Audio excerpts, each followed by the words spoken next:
김영수의 더 인터뷰 3부 순서 시작합니다. 이재명 대통령 예능 출연 놓고 여야 고소고발전 이어지고 있죠. 이진숙 전 방통위원장 체포와 석방도 논란입니다. 박성재 전 장관 영장 청구 소식까지 짚어드리겠습니다.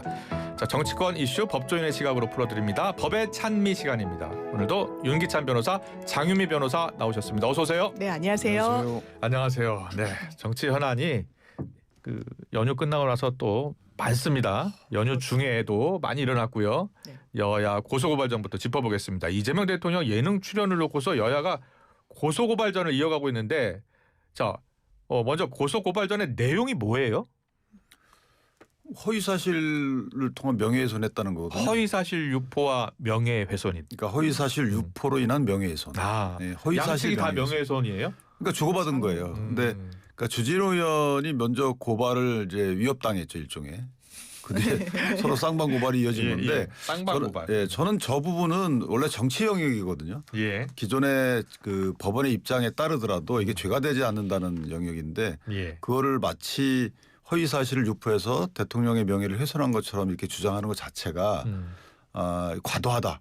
또한 정치 영역임에도 불구하고 법적으로 끌고 갔다라는 생각이 들고 고소고발 한 거죠, 일단. 했어요. 예. 예를 들면 이게 이제 그 암시에 의한 사실 적시라고 저희가 하는데 마치 대통령이 유튜브를 그때 찍었을 그 무슨 특정 프로를 그때 찍었을 것이야. 그리고 아무것도 안 했을 것이야. 이런 암시에서 사실 적시했다는 것인데 우리 그렇게 보지 않거든요. 법원에서는. 그래요? 그거는 의혹제기라고 봐요.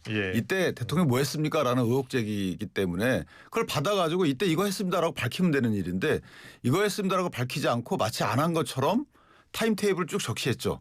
거기엔 냉장고를 부탁했는가 이런 프로그램을 찍었다는 타임테이블은 없었어요. 그러니까 국민이 볼 때는 그럼 냉장고를 부탁해라는 프로를 안 찍었나? 안 찍었다고 허위 사실을 또 공표한 거 아닌가? 모 대변인께서. 근데 10월 4일 토요일 날 그 김남준 대변인이 얘기했잖아요. 9월 28일 오후에 녹화했다. 그 전에 이제 있었던 일들이에요. 그 전에 브리핑 때는 안 했군요. 그 전에는 마치 그 냉장고를 부탁해라는 프로를 안 찍은 것처럼 브리핑을 했어요. 그랬군요. 그 타임테이블이 없었기 때문에. 그래서 서로 간에 알면서도 오해를 한 거죠. 그래요. 자, 그러면 하나하나 좀 더 짚어볼게요. 자, 민주당이 국민의힘 장동혁 대표, 주진우 의원 명예훼손 혐의로 고발한 거죠? 맞습니다. 그리고 이제 맞고소를 하겠다. 우린 무고로 뭐 대응하겠다. 이렇게도 나오고 있는데 기본적으로 그래요. 주진우 의원이 처음에 문제 제기했던 건 이제 잃어버린 48시간이라고 하면서 대통령이 부재했다. 그러니까 대통령실에서 타임테이블이 나온 거예요. 그 당시에 그렇다면 국가정보자원관리원에 화재가 난 게 그 9월 26일 금요일 8시 15분이었습니다. 그 현장에는 대통령이 갈 수조차 없었어요. 왜냐하면 유엔 총회를 참석하고 귀국행 비행기에 이제 있는 상황이었거든요. 그래서 도착하자마자 보고를 받고 관련해서 지시를 했다라고 하고 바로 다음 날 오전 10시 이게 토요일이었는데 그때는 또 총리 주재로 중대본 회의가 열렸습니다. 그리고 완진이 됐어요. 그날 오후 다음 날 오후에 대통령이 이 비상대책위원 주재 회의도 주재하고 다 그런 부분이 있었기 때문에 부재라는 표현은 맞지 않는다라는 브리핑이 나오니까 그 이후에 예능 찍었다고 하는데 예능 언제 찍은 거야? 포인트가 바뀐 거예요. 그러면서 예능 찍은 것도 그러니까 다음에 그 후속 답변이 나온 건데 마치 뭔가 숨기고 감추고 알리지 않은 것처럼 그러면서 대단히 이 부분이 저도 이제 많은 분들 만나서 말씀 들어보면 이게 박근혜 전 대통령 7시간이랑 비교를 해서 말씀을 하신단 말이에요. 국민의힘에서는. 그때는 세월호가 완전히 침몰하고 나서도 대통령이 모습을 드러내지 않았어요. 그날 오후 그러니까 7시간 이후에 처음에 보고를 받았다는 본인들 주장에 의했을 때 그렇다는 겁니다. 7시간 이후에야 중대본 회의에 나온 거예요. 컨트롤 타워가 완전 부재했어요. 그것과는 완전히 차원이 다른 거예요. 대통령이 지시를 했고 왜냐하면 이게 사후적으로 알린 게 아니라 부분도 다 기록으로 남아있기 때문에 설명을 했는데 그래도 뭔가 숨긴다. 이거는 정말 비난에 가까운 비판이라고 생각합니다. 그럼 앞으로 어떻게 되는 거예요? 그 고소고발전 이제 그 피고발인 조사부터 시작하는 거예요? 아니면은 양측이 또 합의해서 취하하는 거예요? 취하는 안 할 것 같은데. 그러면 저게 취하되려면 대통령실에서 사과를 해야 돼요. 그건 분명해요. 왜냐하면 이거는 이제 그 야당이 문제 제기할 수 있죠. 왜냐하면 그 당시에 대통령이 26일 돌아왔잖아요. 돌아온 이후에 브리핑은 딱 한 번 있었어요. 이규현 그 홍보수석인가요? 그분이 한 번 언론에 브리핑을 했죠. 그 뭐 대통령이 이렇게 했다 보고받고 밤새 지시를 했다. 이런 브리핑 이후에 공개적인 행보는 사실 없었어요. 그러다가 예. 중대본회의에 나오신 거거든요. 근데 중대본회의에 나온 이전에 만약에 그 냉장고 부탁해라라는 프로를 찍었다면 이거 문제가 있는 거 아니냐라는 문제제기를 했던 것이고 근데 해당 프로를 찍었다는 말조차 뒤늦게 나왔다는 거죠. 예. 이걸 그냥 밝히면 됐던 거죠. 이때 찍었다. 근데 이미 할 거 다 했고 내가 비상회의도 개최했고 그다음에 다 뭐 이런저런 지시를 다 통해서 했다. 이러면은 아무 문제가 없었던 것인데 마치 해당 프로를 안 찍은 것처럼 오해 살 수 있는 브리핑을 강유정 대변인이 했던 거예요. 그러니까 지금 변호사님 말씀처럼 강유정 대변인의 브리핑 내용은 우리 할 거 다 했다. 예. 대통령이 그 당시에 부재했던 게 아니다라는 취지의 브리핑이었지만 이미 문제 제기했던 부분은 뭐냐 찍었냐 안 찍었냐 이거였거든요. 예. 근데 그 브리핑 내용에 찍었다 안 찍었다라는 거 없어요. 그러니까 이걸 브리핑을 듣는 국민이나 주진우 의원 입장에서 보면 뭐 안 찍었다는 거야 찍었다는 거야. 그걸 숨긴 거 아니야? 이런 오해가 살 수 있는 거죠. 그러니까 예. 강유정 대변인이 오해 단초를 제공했어요. 그렇다면 아 내가 이 설명을 잘못한 거네 미안해라고 사과를 해야 되는 거죠. 예. 그럼 풀릴 것인데 마치 야당 의원의 견제 차원의 문제 제기를 이거를 허위 사실을 의도적으로 퍼뜨린 것이냐 그리고 허위 사실은 없었거든요. 그게 분명히 뭐라 그랬냐면 예. 뭐 했냐 움직임도 없고 현장도 안 가셨다라고 했는데 움직임이 없다는 이런 취지의 부분은 공개 행보가 대통령께서 없었어요. 그 당시에. 그러니까 당연히 공개 행보가 어떤 것인지 몰랐던 야당 의원은 그렇게 문제제기할 수 있죠. 그러면 예. 그게 암시의 사실관계 적시가 아니고 아 저런 문제제기가 있으니까 우리 설명을 하면 되겠네. 늘 이렇게 해왔잖아요. 그동안에 지금 현 여당이 야당일 때도 그렇게 해왔거든요. 그래요. 예. 지금 박지원 의원은 이재명 대통령 예능 출연 그냥 솔직하게 대응하면 좋았을 텐데 조금 아쉽다라고 이야기했어요. 그러니까 처음에 이런 의혹 제기를 했을 때 바로 그 의혹 제기인 날 바로 이야기를 했으면 오히려 이 문제가 더 커지지 않았을 텐데라고 이야기하더라고요. 아마 박지원 의원께서 지적하신 부분도 윤기찬 변호사님 말씀 주시는 부분과 이제 같은 맥락으로 예. 보이는데 그 상황에서 일단 대통령의 공식 행보가 없었다, 움직임이 없었다라고 하니까 어떤 움직임이 있었는지 설명하는 것 이외에 더 뭐를 왜 하지 않았냐라고 예. 하는 걸 또 꼬투리를 잡아서 의혹 제기하는 부분은 전 맞지 않다고 생각하고 예. 기본적으로 화제가 완진된 이유였어요. 이 예능 출연은. 그리고 복구를 하고 있었는데 정말 대통령 움직임이 없고 잃어버린 48시간이라고 지칭하려면 그 대통령실의 지시 그리고 여러 관계부처에서 얼마나 많은 공무원분들이 그 화제의 복구 작업에 투입이 되셨습니까? 이걸 예. 그냥 다 노력을 무효화하는 거예요. 정치 공세를 위해서. 이거는 정말 맞지 않는다라는 말씀 드리고 싶습니다. 그래서 한 가지만 더 하면 대통령께서 이제 처음 그 공개 자리에 나오셔서 말씀 주신 게 중대본 회의예요. 28일 날 5시 30분.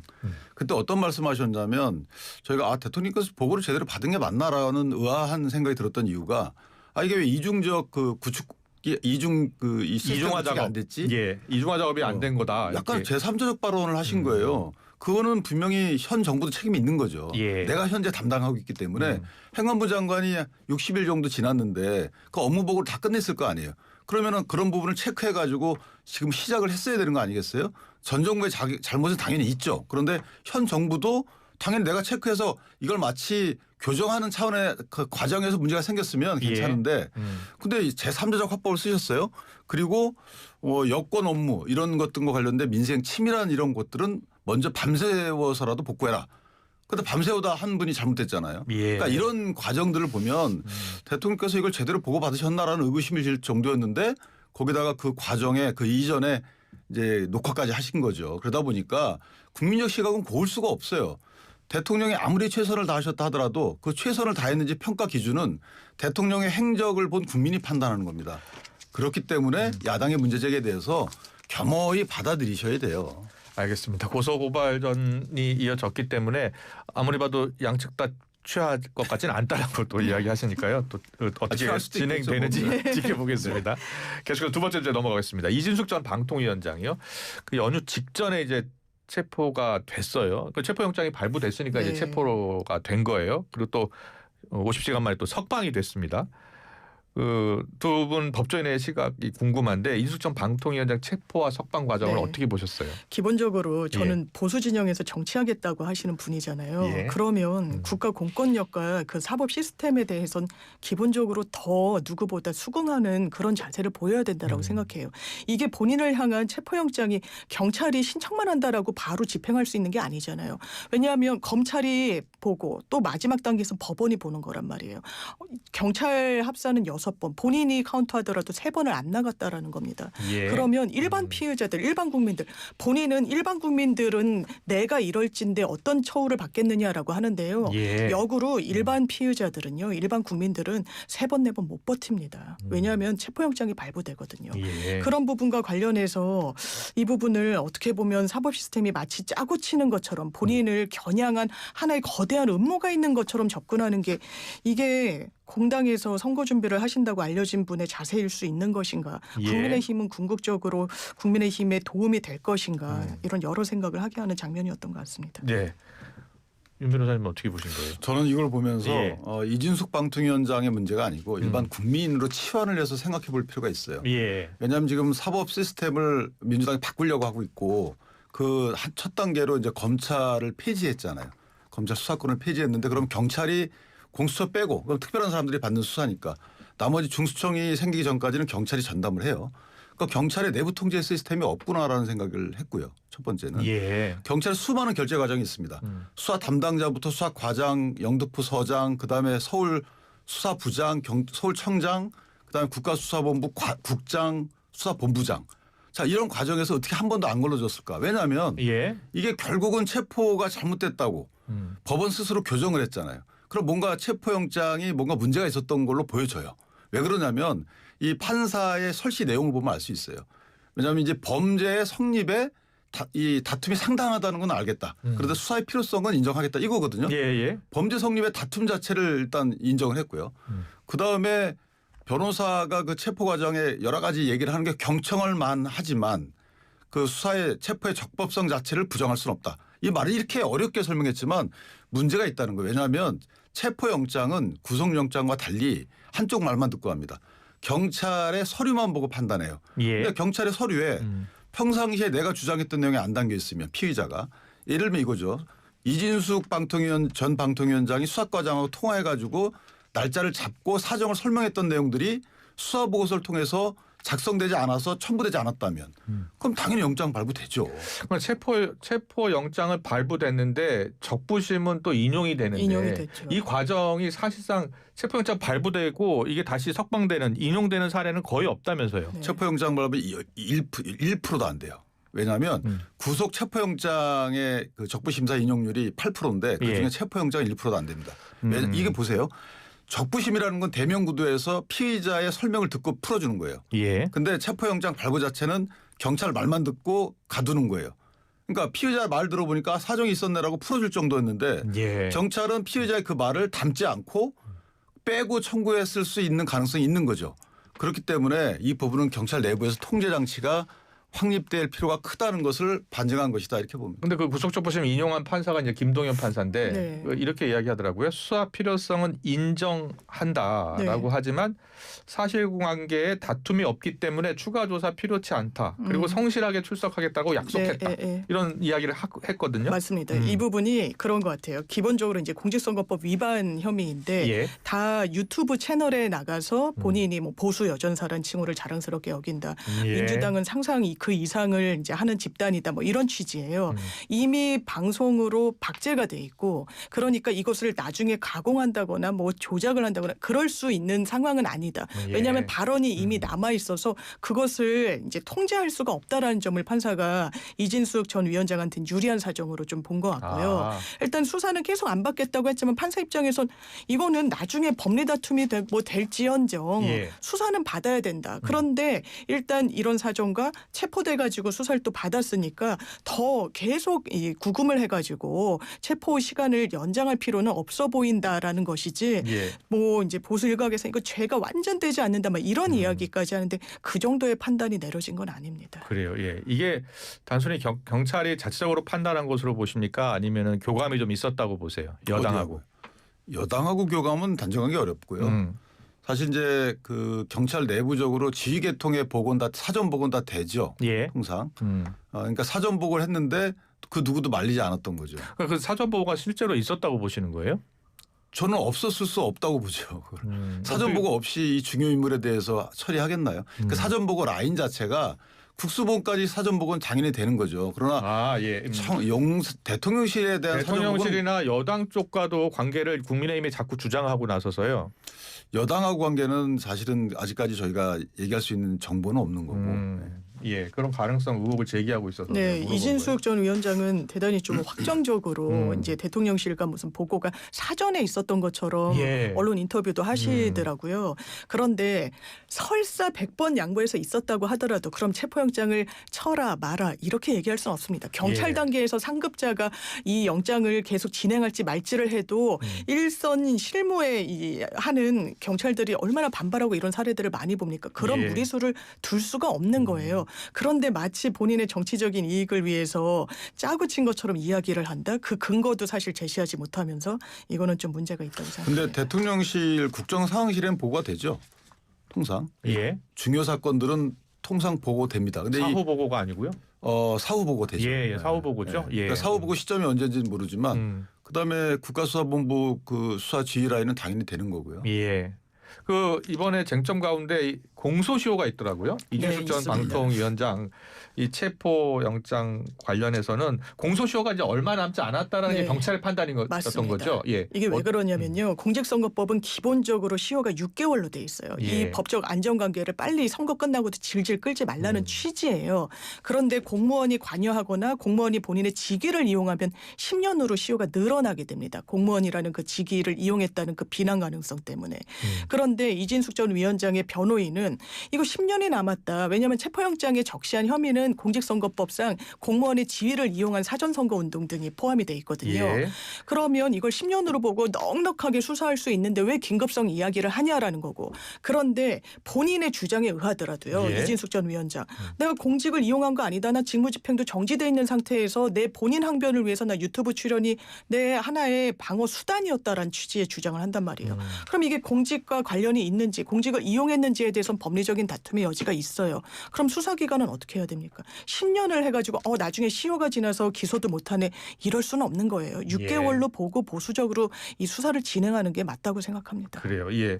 보니까 이진숙 전 방통위원장이 직무 정지가 됐는데 그때 유튜브에 출연을 한 거잖아요. 근데 유튜브에 출연해서 민주당은 상상할 수 있는 모든 것을 하는 집단이다라고 표현하는 등 이제 경찰은 이게 선거법 위반이라든지 공무원법 중립의 의무를 위반한 그런 사안으로 보고 있는 거예요. 국가공무원법 위반 여부는 검토 대상이 될 수 있다고 봐요. 예, 그런데 공직선거법 위반은 사실은 실무상 보면 그거는 검토 대상 자체가 아니라고 보는 것이. 올해 초에도 유튜브에 출연한 것으로 전해지고 있던데. 그러니까 첫 번째는 선거가 보궐선거 하나 있었거든요. 예. 그러니까 부산교육감하고 그다음에 기초자치단체장 선거들이라 그 누구에 대해서 뭐 당선을 위하거나 낙선을 꾀했다 이게 없어요. 예. 그다음에 공무원의 지위를 이용했다라고 볼 만한 것도 없는 게 그 지위를 이용한 어떤 그 행위 자체가 없어요. 그냥 발언만 한 거예요. 그러니까 공무원의 신분에서 본인 신분을 이용해 가지고 영향을 미치는 행위를 해야 되는 것인데 그런 게 없고 그래서 저는 두 개 다 사실 판사가 얘기했던 것처럼 이게 범죄 성립 여부에 대해서 다툼의 여지가 상당하다. 이 표현에 모든 게 들어있다고 생각을 합니다. 네. 자, 이진숙 전 위원장 체포와 석방 과정에 대해서 좀 짚어봤고요.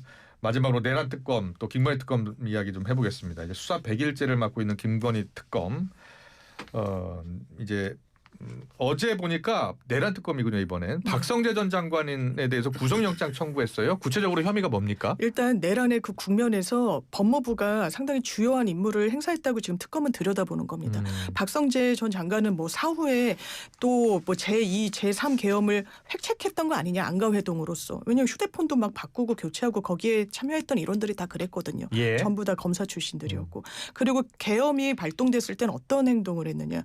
계속해서 연락을 합니다. 출입국본부, 교정본부 관련해가지고 이게 대통령의 지시를 이행하려고 했던 걸 보는 거예요. 이를테면 싹 다 잡아들여라는 국정원에 대한 지시가 있었잖아요.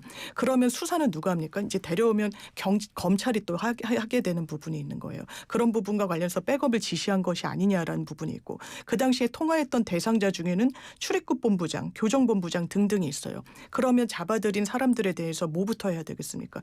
잡지 못했을 때는 출국을 금지시켜야 되는 거예요. 그 부분과 관련해서 아주 구체적인 내부 회의에 들어갔던 사람의 진술까지 확보돼 있어요. 지금 그 법무부는 나오신 분이거든요. 예. 그러다가 교정본부 잡아들인 다음에 어떻게 해야 되니까 수감을 시켜야 돼요. 구금을 시켜야 되는 거예요. 이게 다 통할하는 부가 어디냐? 법무부거든요. 실제로 전화 내역이 있고 관련자들의 부합하는 진술이 있는 상황에서 이 부분은 이상민 전 장관이 본인의 통할 안에 있는 이 뭐 소방 관련해 가지고 단전 단수를 지시하고 이게 쌍둥이처럼 좀 교집합이 있기 때문에 영장 청구는 수순이었던 것으로 보입니다. 그래요. 예. 박성재 장관의 입장은 뭐예요? 근데 저거는 사실은 이제 만약 계엄이 선포가 되면 예. 후속 조치로 매뉴얼상 하게 돼 있는 걸 했다 그러면 문제가 없어요. 왜냐하면 계엄의 목적 자체가 국가 기능을 형용화시키는 거였다. 국회를 기능을 형용화시키고 예. 선관위를 형용화시키고 특정 정치인들을 잡아들이는 거였다. 이걸 알면서도 그걸 위해서 본인이 방조했다라 그러면 뭐 중요임무종사죄가 될 수도 있죠. 그런데 예. 그게 아니라 그러면 저 부분만 갖고는 사실 영장이 발부된다라고 담보하기는 어려워요. 아. 그러니까 지금 계엄 선포 관련됐었던 국무위원들은 모두 지금 수사를 받고 있고 김영원 전 장관은 이미 구속이 됐고요. 이상민 장관도 한덕수 전 장관 영장 청구됐었고 박성재 역시 지금 구속영장이 청구됐습니다. 전망은 어떻게 보고 계시는 거예요? 저는 영장이 발부될 것 발부될 같은데 것 같다. 논리는 이제 이상민 전 행안부 장관도 본인은 뭐 지시한 적 없다. 왜냐하면 박성재 전 장관도 부인으로 일관하고 있거든요. 예. 그런 적 없다, 하지 않았다, 모르겠다. 그랬을 때는 그냥 불구속 상태로 재판받게 하거나 하면은 관련자들이 또 얼마나 많습니까? 입을 맞추거나 증거인멸하겠구나 이런 인식을 법원에도 줄 수밖에 없어 보입니다. 네. 자, 계속해서 김건희 특검 이야기 해볼게요. 이제 출범 100일을 맞았습니다. 지금 출범 100일 수사에 대한 평가는 어떻게 하고 계세요? 다른 것만 수사한다라는 생각이 들어요. 다른 것만 수사한다고요? 그러니까 원래 특검 범위 이외에 뭐 예. 김혜성 씨 같은 경우에는 원래 특검 범위가 아니라고 보거든요. 그다음에 삼부 토건 이런 것도 원래 특검 범위가 아니에요. 그러니까 삼부 토건은 그 해당 주가 시세 조정에 가담한 본인들끼리의 범죄로 구속이 된 거고. 아, 그래요? 김혜성 씨도 마찬가지로 김건희 여사와의 직접적인 관련성이 지금 소명되고 있지 않잖아요. 그냥 본인이 횡령한 걸로 기소된 거예요. 구속 기소된 거예요. 그러니까 이거는 그야말로 별건 수사를 특검에 상관없이 한 거다. 원래 특검 수사 범위가 아니다라는 생각이 들고 또 하나는 너무 많은 수사 범위를 정했던 거죠. 김건희 특검이 아마 16가지 혐의였던 것으로 처음에 기억하는데. 근데 또 하나 문제가 이 사실 그간의 이 기존 수사기관 했던 거 이외에 예. 특검이 새롭게 하려고 그러면 윤석열 전 대통령이라는 산을 넘어야 돼요. 윤 전 대통령이 개입하거나 뭐 가담했다는 것을 입증하지 못하면 김건희 여사의 상당 부분은 적용 법조 자체가 굉장히 헷갈려요. 이거를 청탁금지법으로 하게 되면 준 사람만 문제가 돼요. 김건희 여사 처벌 정이 없습니다. 알선수재로 하려니 또 윤석열 전 대통령의 가담 여부가 확인이 돼야 돼요. 뇌물죄로 관련이 그것도 확인이 돼요. 이러니까 이게 김건희 여사에 대한 적용 법조 자체가 수차례 공소장 변경을 통해서 확장하거나 바꾸거나 줄이거나 이것만 남아 있는 거죠. 그래서 그만큼 덜 된 상태에서 너무 빨리 김건희 여사를 구속했다. 예. 그다음 윤 전 대통령도 너무 빨리 구속을 한 내란 특검의 후과를 지금 김건희 특검이 받고 있다. 이렇게 생각합니다. 그래요. 예. 장미 변호사는 그 3대 특검 가운데 가장 큰 성과라고 꼽는다면 어떤 결과를 일단 보세요? 통일교과의 연결고리 관련해 가지고요. 예. 윤영호 그 본부장의 녹취 그리고 문자가 너무 구체적입니다. 심지어 그냥 아주 명징한 건 김건희 씨와 주고받은 녹취까지 특검이 확보를 했어요. 예. 이 김건희 씨한테 저희가 이렇게 기관, 학교, 기업 총동원해서 도와드리는 건 진짜 처음이라고 얘기를 하니까 김건희 씨가 너무 감사하다. 앞으로도 잘 부탁드린다. 예. 이게 다 대선 국면에 있었던 겁니다. 바로 다음에 그러면 어디로 경유에 들어가느냐. 윤석열 대통령이 대선에서 승리했을 때는 그거는 굉장히 오염이 된 상황이었던 거예요. 왜냐하면 지금은 당원 모집도 지금 전당대회 관련해서만 있지만 예. 확대될 가능성이 상당히 열려 있다. 이게 그러면 국민의힘의 뭐 해산 이야기도 나옵니다만 이게 법무부에서 해산 청구를 해야지만 해산이 되겠습니까? 이거 국민을 외면받을 수밖에 없어요. 그러면 정확하게 정치적으로는 분리하는 길을 가야 되는데 지금도 그러고 있지 못하잖아요. 지금 예. 현재 지도부가. 이게 수사와 맞물리면서 어떤 폭발력을 가질지 또 내란 특검에서는 그 당시에 혼선을 준 추경호 원내대표 그리고 같이 있었던 그 의원들 다 수사선상입니다. 예. 이 부분에 대해서 어떻게 국민들께 해명하실지 지켜보겠습니다. 그래요. 근데 앞서 윤기찬 변호사가 이야기한 것처럼 이 김건희 특검 같은 경우에는 윤 전 대통령과 김건희 씨의 공모 관계가 예. 지금 가장 그렇습니다. 중요한 대목이잖아요. 맞습니다. 어디까지 수사가 진전된 거예요? 이게 윤석열 전 대통령이 만들어낸 법리가 또 있어요. 예. 경제 공동체. 똑같이 박근혜 전 대통령도 최순실 씨는 민간인이에요. 예. 공무원이 아니라서 신분범인 공무원이 필수 요건인 뇌물죄의 주체가 될 수 없습니다. 하지만 다 박근혜 전 대통령의 어떤 묵시적인 그 모종의 관계하에 이뤄졌다고 법원까지 인정이 된 거예요. 부부는 경제적 공동체라는 부분에 대해서 이론의 여지가 없습니다. 예. 이런 부분과 관련해서 물론 수사에서 더 밝혀야 되는 부분이 있죠. 윤석열 전 대통령이 어느 부분까지 알았는지 인지했는지 용인했는지. 근데 저는 그 부분이 그렇게 어려울 거라고 생각하지 않습니다. 예. 정청래 대표가 추석 민심 관련해서 내란당 빨리 해체하지 않고 뭐하냐라는 그 민심 목소리를 들었다는 거예요. 그럼 지금 특검 수사가 어디까지 진행됐고 국민의힘 위헌정당 심판 청구 가능성은 어떻게 보세요? 정 대표가 환청을 들었겠죠.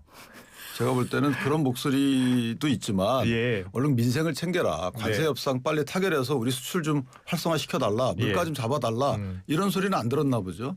그러니까 오로지 이제 본인의 정략적인 목적만 말씀하시는데 내란 정당 해산은 그건 불가능한 얘기예요. 예. 일단 추경호 원내대표에 대해서 뭐 수사를 하고는 있지만 그 추 원내대표가 유죄로 인정될 가능성은 저는 없다고 보고 그다음에 내란 정당 해산이라는 제도를 지금 만약에 여당이 들고 나온다면 네. 그건 공멸이에요.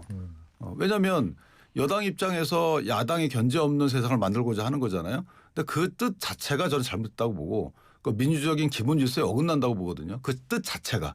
그래서 아마 그거는 정치적 공세로 끝날 가능성이 크다 이렇게 생각합니다. 네, 알겠습니다. 정치권 이슈를 법조인의 시각으로 풀어드렸습니다. 법의 찬미, 윤기찬 변호사, 장윤미 변호사와 함께했습니다. 잘 들었습니다. 고맙습니다. 네. 수고하셨습니다.